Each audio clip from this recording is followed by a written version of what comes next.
जब दो या दो से अधिक रेखाओं को कोई अन्य रेखा इस तरह से काटती है तो इस रेखा को बोलेंगे तिर्यक छेदी रेखा। ज़रूरी नहीं है कि ये जो तिर्यक छेदी रेखा है ये समांतर रेखाओं को ही काटे, हो सकता है ये इसे भी काट सकती है।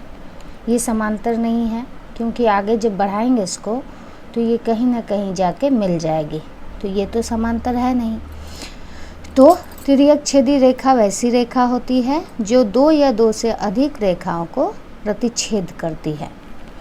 तो प्रतिच्छेद जब की तो ये रेखाएं जो हैं कोण भी बना रही है। देखिए ये सारा कोण बन रहा है, ऊपर में 4 कोण बना, नीचे में 4 कोण बना। उसी तरह यहाँ पे भी कोण बना रही है।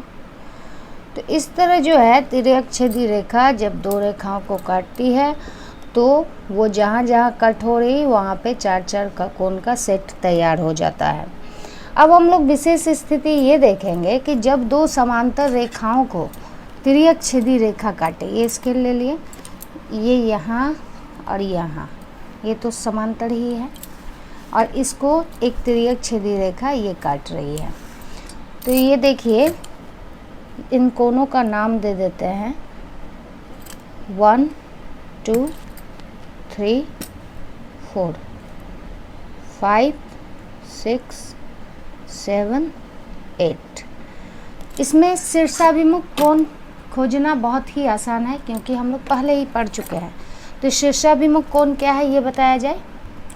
यहाँ शीर्षाभिमुख कोण का 4 सेट बन रहा है, यहाँ 2 सेट, यहाँ 2 सेट, और शीर्षाभिमुख कोण आपस में बराबर भी होते हैं।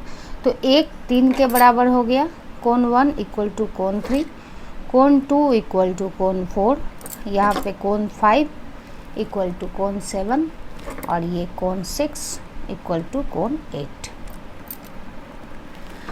जब इस रेखा को यहाँ से काट के ऐसे करके उठा के इसके ऊपर रख देते हैं तो देखेंगे 2 एकदम 6 के बराबर आ रहा है, 1 एकदम 5 के बराबर, उसी तरह 3 7 के बराबर, 4 8 के बराबर। यदि ऐसा नहीं करना संभव है तो हम लोग क्या करेंगे, चांद लेके माप लेंगे। चांद लेके जब मापेंगे तो देखेंगे ये कोण 2 जो है एकदम कोण 6 के बराबर आ रहा है, कोण 3 कोण 7 के बराबर है, कोण 1 कोण 5 के बराबर, कोण 4 कोण 8 के बराबर।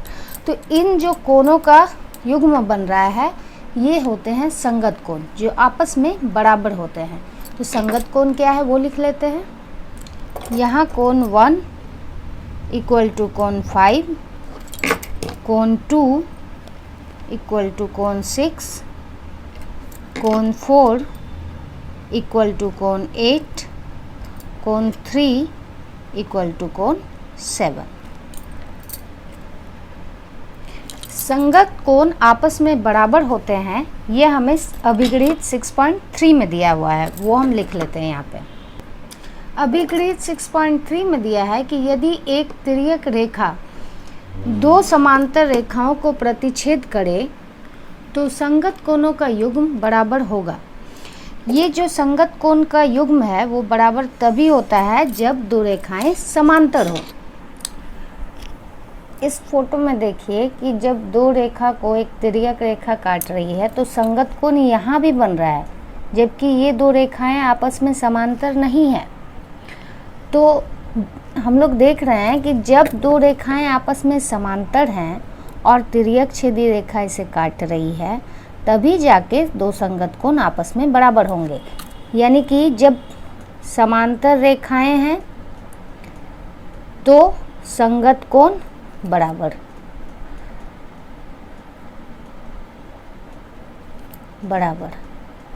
और जब समांतर रेखाएं नहीं हैं तो संगत कोण आपस में बराबर नहीं होंगे। यहाँ पे आप चांद लगा के भी देख सकते हैं, माप करके इन कोणों का, ये आपस में बराबर नहीं होंगे। लेकिन यहाँ पे आप चांद से यदि माप के देखें तो ये आपस में हमेशा बराबर होंगे।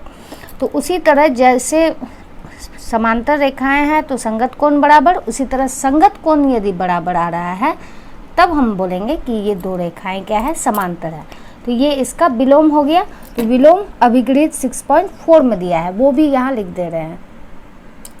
अभी ग्रेड 6.4 में बोला गया है कि यदि एक तिर्यक रेखा दो रेखाओं को इस प्रकार प्रतिच्छेद करे कि संगत कोण बराबर हो तो रेखाएं समांतर होंगी। सेम यही चीज़ है, इस चीज़ पे आपको ध्यान देना है कि जब समांतर रेखाएं हो तो संगत कोण फॉर्म करेगा और आपस में बराबर होगा ये संगत कोण। और उसी तरह जब संगत कोण आपस में बराबर हो जाए तो सोचिएगा कि ये दो रेखाएं क्या हैं, समांतर है। यहाँ शीर्षाभिमुख कोण और संगत कोण दिए हुए हैं, तो इन दो कोणों के हेल्प से हम लोग एक और रिलेशन निकालते हैं और वो जो कोण फॉर्म होगा उसे हम बोलते हैं एकांतर कोण।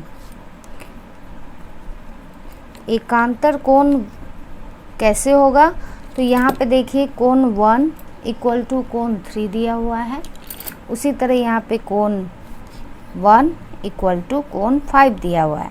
देखिए यहाँ लेफ्ट हैंड साइड वाला इसके बराबर है आपस में, तो राइट हैंड साइड वाला आपस में बराबर होगा, तो इसलिए कोण 3 इक्वल टू कोण 5, इसे बोलेंगे हम लोग एकांतर कोण। देखिए कोण 3 कोण 5 के बराबर।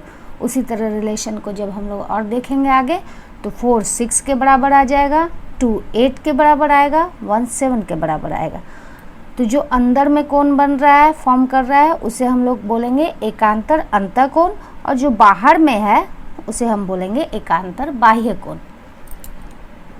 तो एकांतर अंतःकोण angle 3 equal to angle 5, angle 4 equal to angle 6 हो गया यहाँ पे।